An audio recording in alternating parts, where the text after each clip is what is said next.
ಸಾವಿರ ನಿರುದ್ಯೋಗ ಯುವಕ ಯುವತಿಯರು ರಿಜಿಸ್ಟರ್ ಮಾಡಿಸ್ಕೊಂಡಿದ್ದಾರೆ. ಅಲ್ಲ, ರಿಜಿಸ್ಟರ್ ಮಾಡಿಸ್ಕೊಂಡಿದ್ದಾರೆ. ರಿಜಿಸ್ಟ್ರೇಷನ್ ಇನ್ನೂ ನಡೀತಾ ಇದೆ. ಇಲ್ಲಿ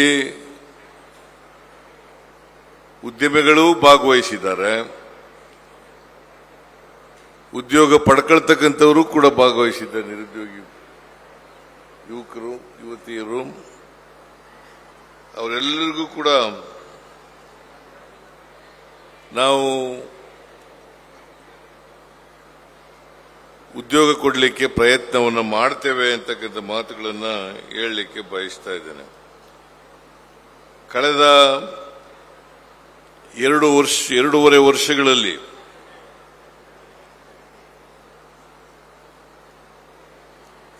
ಕರ್ನಾಟಕ ರಾಜ್ಯ ನಮ್ಮ ಸರ್ಕಾರ ಬಂದ ಮೇಲೆ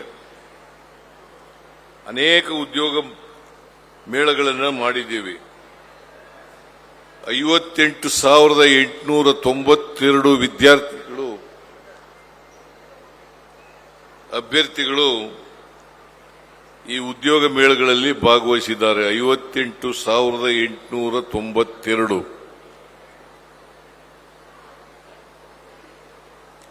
ಈ ಪೈಕಿ 11,507 ನಿರ್ಭೀತ, ನಿಷ್ಪಕ್ಷಪಾತ, ವಿಶ್ವಾಸಾರ್ಹ ಸುದ್ದಿಗಳಿಗೆ ಮತ್ತೊಂದು ಹೆಸರಾಗಿರುವಂತ ನ್ಯೂಸ್ 18 ಕನ್ನಡ ಈಗ ಆಪ್ನಲ್ಲೂ ಲಭ್ಯವಿದೆ. ದಯವಿಟ್ಟು ಇಲ್ಲಿರುವಂತ QR ಕೋಡ್ ಸ್ಕ್ಯಾನ್ ಮಾಡಿಕೊಂಡು ಆಪ್ ಡೌನ್ಲೋಡ್ ಮಾಡೋದಕ್ಕೆ ಮರಿಬೇಡಿ. ನಿಮ್ಮ ಬೆಂಬಲ ಹೀಗೆ ಸದಾ ನಮ್ಮೊಂದಿಗಿರಲಿ. ಧನ್ಯವಾದ. 1,507 ಜನ ಅಭ್ಯರ್ಥಿಗಳಿಗೆ 22,869 ಅಭ್ಯರ್ಥಿಗಳಿಗೆ ಶಾರ್ಟ್ ಲಿಸ್ಟ್ ಮಾಡಲಾಗಿದೆ. ಆಮೇಲೆ ರಾಜ್ಯ ಮಟ್ಟದದು ಇದು. ಜಿಲ್ಲಾ ಮಟ್ಟದಲ್ಲಿ 1,20,534 ಅಭ್ಯರ್ಥಿಗಳು ಭಾಗವಹಿಸಿದ್ದಾರೆ.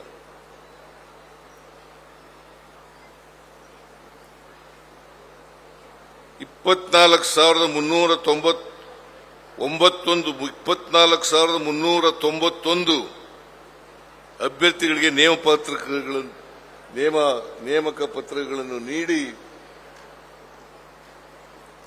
ಸುಮಾರು 48,232 ಅಭ್ಯರ್ಥಿಗಳನ್ನು ಶಾರ್ಟ್ ಲಿಸ್ಟ್ ಮಾಡಲಾಗಿದೆ. ಇದು ಜಿಲ್ಲಾ ಮಟ್ಟದಲ್ಲಿ ಮಾಡಿರ್ತಕ್ಕಂಥದ್ದು.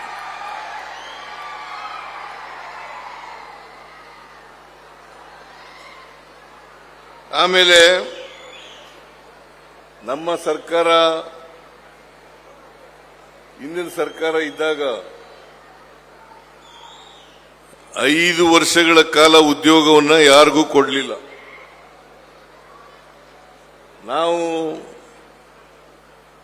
ಇದು ಇಂಡಸ್ಟ್ರಿಗಳಲ್ಲಿ ಸಿಗ್ತಕ್ಕಂಥ ಉದ್ಯೋಗಗಳು, ಸರ್ಕಾರಿ ಉದ್ಯೋಗಗಳು ಸುಮಾರು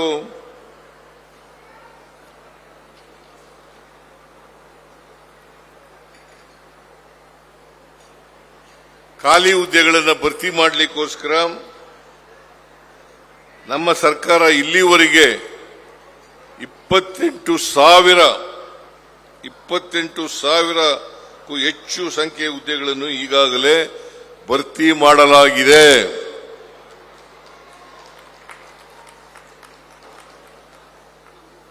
ಇದರ ಜೊತೆಗೆ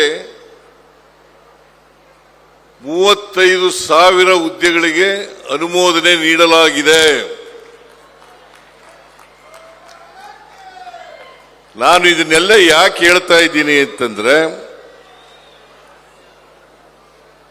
ನಿರುದ್ಯೋಗ ಒಂದು ದೊಡ್ಡ ಸಮಸ್ಯೆ ಸಮಾಜದಲ್ಲಿ. ನಿರುದ್ಯೋಗ ಹೋಗಲಾಡಿಸೋದು ನಮ್ಮ ಮುಂದೆ ಇರ್ತಕ್ಕಂಥ ದೊಡ್ಡ ಸವಾಲು ಅಂತಕ್ಕಂಥ ಮಾತುಗಳನ್ನು ಹೇಳಲಿಕ್ಕೆ ಬಯಸ್ತಾ ಇದ್ದೇನೆ. ಸರ್ಕಾರಿ ಹುದ್ದೆಗಳಿರ್ತಕ್ಕಂಥದ್ದು ರಾಜ್ಯದಲ್ಲಿ ಸುಮಾರು 7 ಲಕ್ಷ. ಉಳಿದಂತವು ಖಾಸಗಿ ಕ್ಷೇತ್ರಗಳಲ್ಲಿ ಉದ್ಯೋಗಗಳು ಸೃಷ್ಟಿಯಾಗ್ತಕ್ಕಂಥದ್ದು. ಆದರೆ ನಾವು ನಮ್ಮ ಸರ್ಕಾರ ಎಲ್ಲ ಕಾಲೇಜುಗಳಿಗೆ ಇವತ್ತು ಮಾರುಕಟ್ಟೆನಲ್ಲಿ ಯಾವ ತರದ ಹುದ್ದೆಗಳು ಬೇಕಾಗ್ತದೆ, ಕೈಗಾರಿಕೋದ್ಯಮಿಗಳು ಎಂತ ಅಭ್ಯರ್ಥಿಗಳನ್ನ ಬಯಸ್ತಾರೆ ಅಂತ ಅಭ್ಯರ್ಥಿಗಳನ್ನ ತಯಾರು ಮಾಡತಕ್ಕಂಥ ಕೆಲಸವನ್ನ ನಮ್ಮ ಸರ್ಕಾರ ಮಾಡ್ತಾ ಇದೆ ಅಂತಕ್ಕಂಥ ಮಾತುಗಳನ್ನ ಹೇಳಲಿಕ್ಕೆ ಬಯಸ್ತಾ ಇದ್ದಾರೆ.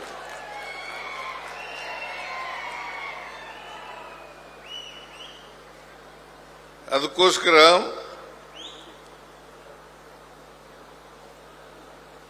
ನಾವು ನಮ್ಮ ಸರ್ಕಾರ ಬಂದ ತಕ್ಷಣನೇ 5 ಗ್ಯಾರಂಟಿ ಯೋಜನೆಗಳನ್ನ ಜಾರಿಗೆ ತಗೊಬಂದು. ಯಾಕಂದ್ರೆ ಸಮಾಜದಲ್ಲಿ ಅಸಮಾನತೆ ಇದೆ. ಈ ಅಸಮಾನತೆಯನ್ನು ಹೋಗಲಾಡಿಸಬೇಕಾದ್ರೆ, ನಿರುದ್ಯೋಗವನ್ನು ಹೋಗಲಾಡಿಸಬೇಕಾದ್ರೆ ನಾವು ಶಿಕ್ಷಣ ಕೊಡುವಾಗ ಮಾರುಕಟ್ಟೆಯಲ್ಲಿ ಯಾವ ತರದ ಡಿಮ್ಯಾಂಡ್ ಇದೆ ಆ ತರದ ಡಿಮ್ಯಾಂಡಿಗೆ ಅನುಗುಣವಾಗಿ ನಾವು ವಿದ್ಯಾರ್ಥಿಗಳನ್ನ ಅಭ್ಯರ್ಥಿಗಳನ್ನ ತಯಾರು ಮಾಡಬೇಕು ಅಂತಕ್ಕಂಥ ಉದ್ದೇಶದಿಂದ ಇವತ್ತು ಶಿಕ್ಷಣವನ್ನು ಕೊಡ್ತಾ ಇದ್ದೀವಿ. ಅದರ ಜೊತೆಗೆ 5 ಗ್ಯಾರಂಟಿ ಯೋಜನೆಗಳಲ್ಲಿ ಯುವ ನಿಧಿ ಯೋಜನೆ ನಾವು ಜಾರಿಗೆ ತಗೊಂಡ್ಬಂದಿದ್ದೀವಿ. ಯುವ ನಿಧಿ ಯೋಜನೆಯಲ್ಲಿ ಯಾರು ಡಿಗ್ರಿಗಳನ್ನು ಮಾಡಿರ್ತಾರೆ ಅವರಿಗೆ ನಾವು ಡಿಗ್ರಿಗಳನ್ನು ಮಾಡಿರ್ತಕ್ಕಂಥ ಜನರಿಗೆ 30,000 ರೂಪಾಯಿ ಕೊಡ್ತಕ್ಕಂಥ ಕೆಲಸವನ್ನು ಮಾಡ್ತೀವಿ.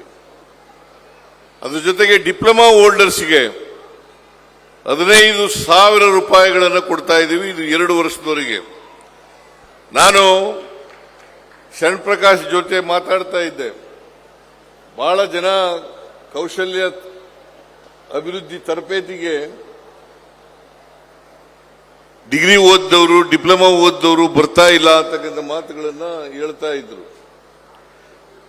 ಬಹುಶಃ ಸರ್ಕಾರಕ್ಕೆ ಬಂದಿರತಕ್ಕಂಥ ಮಾಹಿತಿ ಪ್ರಕಾರ ನಾವು ಈ ಯುವ ನಿಧಿ ಕಾರ್ಯಕ್ರಮವನ್ನು ನಿಲ್ಲಿಸ್ಬಿಡ್ತೀವಿ. ಯಾಕೆಂದ್ರೆ ನಾವು 2 ವರ್ಷದವರೆಗೆ ಮಾತ್ರ ಕೊಡ್ತಕ್ಕಂಥದ್ದು ಯುವ ನಿಧಿಯನ್ನ. 2 ವರ್ಷದ ನಂತರ ಮತ್ತೆ ಬೇರೆಯವರು ಕೊಡ್ತೀವಿ. ಆದರೆ ಯಾರು ಕೌಶಲ್ಯ ಅಭಿವೃದ್ಧಿ ತರಬೇತಿಗೆ ಬರ್ತಾರೆ ಅವ್ರಿಗೆ ಯಾರಿಗೂ ಕೂಡ ನಿಲ್ಲಿಸಲ್ಲ.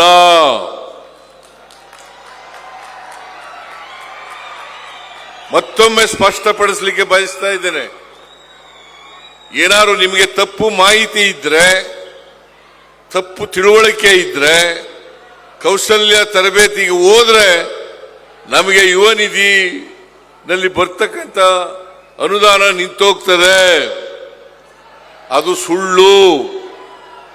2 ವರ್ಷ ನಾವು ಕೊಟ್ಟೇ ಕೊಡ್ತೀವಿ. ನೀವು ತರಬೇತಿ ಪಡ್ಕೊಳ್ತಕ್ಕಂಥ ಕೆಲಸವನ್ನು ಮಾಡಲೇಬೇಕು. ಯಾಕೆ ತರಬೇತಿ ಮಾಡ್ತೀವಿ ಅಂತಂದ್ರೆ, ತರಬೇತಿಯನ್ನು ಯಾಕೆ ಕೊಡ್ತಾ ಇದ್ದೀವಿ ಅಂತಂದ್ರೆ, ಕೌಶಲ್ಯ ತರಬೇತಿಯನ್ನು ಯಾಕೆ ಕೊಡ್ತೀವಿ ಅಂತಂದ್ರೆ ಅವ್ರಿಗೆ ಉದ್ಯೋಗ ಸಿಗಲಿ ಅನ್ನೋ ಕಾರಣಕ್ಕೋಸ್ಕರ ಕೊಡ್ತಾ ಇದ್ದೀವಿ ಹೊರತು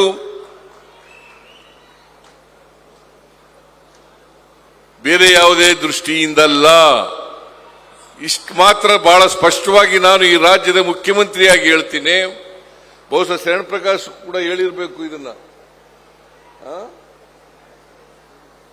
ನಾನು ಈಗಾಗಲೇ ಸೂಚನೆಗಳನ್ನು ಕೊಟ್ಟಿದ್ದೀನಿ. ಯಾವ ಕಾರಣಕ್ಕೂ ಕೂಡ ಉದ್ಯೋಗ ಸಿಕ್ಕಿದ್ರು ಮಾತ್ರ ನಿಲ್ಲಿಸ್ತೀವೋ ಹೊರತು ಕೌಶಲ್ಯ ತರಬೇತಿಯನ್ನ ಮಾಡಿದ್ರೆ ನಿಲ್ಲಿಸಲ್ಲ.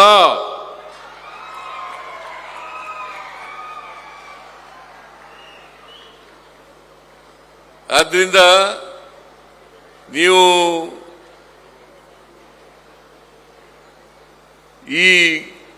ಇದನ್ನ ಅರ್ಥ ಮಾಡ್ಕೊಳ್ತೀರಿ ಅಂತಕ್ಕಂಥದ್ದು ನನ್ನ ಭಾವನೆ. ನಮ್ಮ ಸರ್ಕಾರ 2 ವರ್ಷದಲ್ಲಿ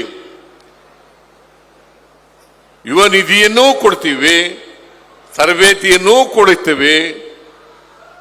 ಕೆಲಸ ಸಿಕ್ಕಿದ್ರೆ ಮಾತ್ರ ಅದು ನಿಲ್ಲಿಸ್ತಕ್ಕಂಥ ಕೆಲಸವನ್ನು ಮಾಡ್ತೇವೆ. ನಾವು ನುಡಿದಂತೆ ನಡೀತಕ್ಕಂಥ ಸರ್ಕಾರ.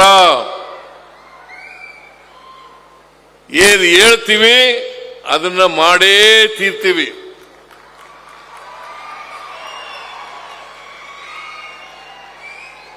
ಏನ್ ಭರವಸೆ ಕೊಡ್ತೀವಿ ಆ ಭರವಸೆಯನ್ನ ಈಡೇರಿಸೇ ತೀರ್ತೀವಿ. ನಮ್ಮದು ನುಡಿದಂತೆ ನಡೆಯುವ ಸರ್ಕಾರ, ಮಾತು ಕೊಟ್ಟಂತೆ ನಡ್ಕೊಳ್ತಕ್ಕಂಥ ಸರ್ಕಾರ. ಯಾವ ಕಾರಣಕ್ಕೂ ಕೂಡ ಹಿಂದೆ ಹೋಗೋ ಪ್ರಶ್ನೆನೇ ಇಲ್ಲ. ವಿರೋಧ ಪಕ್ಷದವರು ಅಪಪ್ರಚಾರ ಮಾಡ್ತಾರೆ ಸುಮ್ನೆ. ಇವ್ರ ಹತ್ರ ದುಡ್ಡಿಲ್ಲ. ಒಂದ್ಸಾರಿ ಒಂದು ಸಂದರ್ಭದಲ್ಲಿ ಮಾಡಿದ್ರು ಅಪಪ್ರಚಾರನ. ಇಲ್ಲ ಇವರು ಮಾಡ್ತಾರೆ, ಆಮೇಲೆ ಲೋಕಸಭಾ ಚುನಾವಣೆ ಆದ್ಮೇಲೆ ನಿಲ್ಲಿಸ್ಬಿಡ್ತಾರೆ. ಲೋಕಸಭೆ ಚುನಾವಣೆ ಆಗಿ 1 ವರ್ಷ ಆಯ್ತು, 1 ವರ್ಷದ ಮೇಲಾಯ್ತು. ನಾವು ನಿಲ್ಲಿಸಿಲ್ಲ. ಬಿಜೆಪಿಯವ್ರ ತರ ಕೊಟ್ಟ ಮಾತಿಗೆ ತಪ್ಪಿಸ್ಗಳವರಲ್ಲ.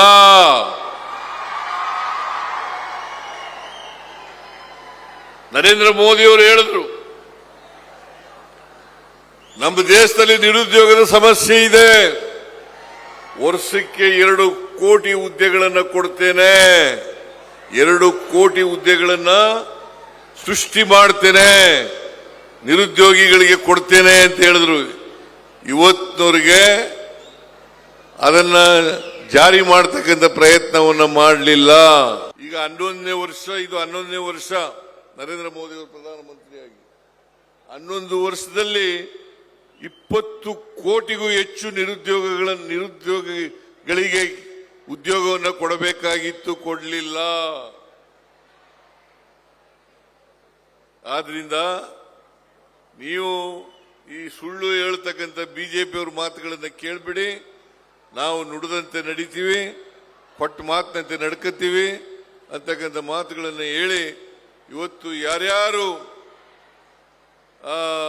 ಉದ್ಯಮಿಗಳು ಬಂದಿದ್ದಾರೆ ಅವರೆಲ್ಲರಿಗೂ ಕೂಡ, ಮತ್ತೆ ಉದ್ಯೋಗ ಆಕಾಂಕ್ಷಿಗಳು ಬಂದಿದ್ದಾರೆ ಅವರೆಲ್ಲರಿಗೂ ಕೂಡ ಉದ್ಯೋಗವನ್ನು ಕೊಡಲಿಕ್ಕೆ ಪ್ರಯತ್ನವನ್ನು ಮಾಡಬೇಕು ಅಂತಕ್ಕಂಥ ಮಾತುಗಳನ್ನು ಹೇಳಲಿಕ್ಕೆ ಬಯಸ್ತಾ ಇದ್ದೇನೆ. ಅದಕ್ಕೆ ಕಾಂತಾನಾಯ್ಕ ಅವರು ಮತ್ತು ಶರಣ್ ಪ್ರಕಾಶ್ ಅವರು ಮೈಸೂರಿನಲ್ಲಿ ಉದ್ಯೋಗ ಮೇಳ ಮಾಡಲೇಬೇಕು, ಉದ್ಯೋಗವನ್ನು ದೊರಕಿಸ್ಕೊಡ್ಲೇಬೇಕು ಅಂತೇಳಿ ನನಗೆ ಕಾಂತಾನಾಯ್ಕ ಹಿಂದ್ಗಡೆನೆ ಬಿದ್ದುಬಿಟ್ಟಿದ್ರು. ಅವರು ಕೌಶಲ್ಯ ಅಭಿವೃದ್ಧಿ ನಿಗಮದ ಅಧ್ಯಕ್ಷರು, ಇವರು ಮಂತ್ರಿಗಳು ಶರಣ್ ಪ್ರಕಾಶ್ ಪಾಟೀಲ್. ಅದರಿಂದ ಅವರಿಗೆ ಕಾಳಜಿ ಇದೆ, ತರಬೇತಿ ಕೊಡಬೇಕು ಅಂತಕ್ಕಂಥ ಕಾಳಜಿ ಇದೆ, ಉದ್ಯೋಗ ಕೊಡಬೇಕು ಅಂತಕ್ಕಂಥ ಕಾಳಜಿ ಇದೆ. ತಾವೆಲ್ಲರೂ ಕೂಡ ಈ ಸರ್ಕಾರದ ಬದ್ಧತೆಯನ್ನ ಅರ್ಥ ಮಾಡ್ಕೋಬೇಕ್ತೀರಿ ಅಂತಕ್ಕಂಥ ಭಾವನೆಯನ್ನ ಹೇಳಿ ಇವತ್ತು ಯಾರ್ಯಾರು ಉದ್ಯೋಗಾಕಾಂಕ್ಷಿಗಳು ಬಂದಿದ್ದೀರಿ, ಉದ್ಯಮಪತಿಗಳು ಬಂದಿದ್ದೀರಿ, ಅವರೆಲ್ಲರಿಗೂ ಕೂಡ ಶುಭ ಕೋರಿ ನಿಮ್ಮೆಲ್ಲರಿಗೂ ಕೂಡ ದೀಪಾವಳಿ ಹಬ್ಬ, ನಾಳಿದ್ದು ದೀಪಾವಳಿ ಹಬ್ಬ ಇದೆ. ದೀಪಾವಳಿ ಹಬ್ಬದ ಶುಭಾಶಯಗಳನ್ನು ಕೋರಿ ನನ್ನ ಮಾತುಗಳನ್ನು ಮುಗಿಸ್ತೇನೆ. ಜೈ ಹಿಂದ್, ಜೈ ಕರ್ನಾಟಕ, ಜೈ ಸಂವಿಧಾನ್.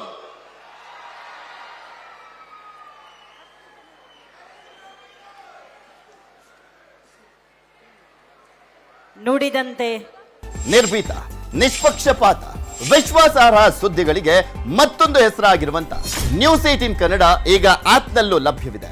ದಯವಿಟ್ಟು ಇಲ್ಲಿರುವ QR ಕೋಡ್ ಅನ್ನ ಸ್ಕ್ಯಾನ್ ಮಾಡಿಕೊಂಡು ಆಪ್ ಅನ್ನ ಡೌನ್ಲೋಡ್ ಮಾಡೋದಕ್ಕೆ ಮರಿಬೇಡಿ. ನಿಮ್ಮ ಬೆಂಬಲ ಹೀಗೆ ಸದಾ ನಮ್ಮೊಂದಿಗಿರಲಿ. ಧನ್ಯವಾದ.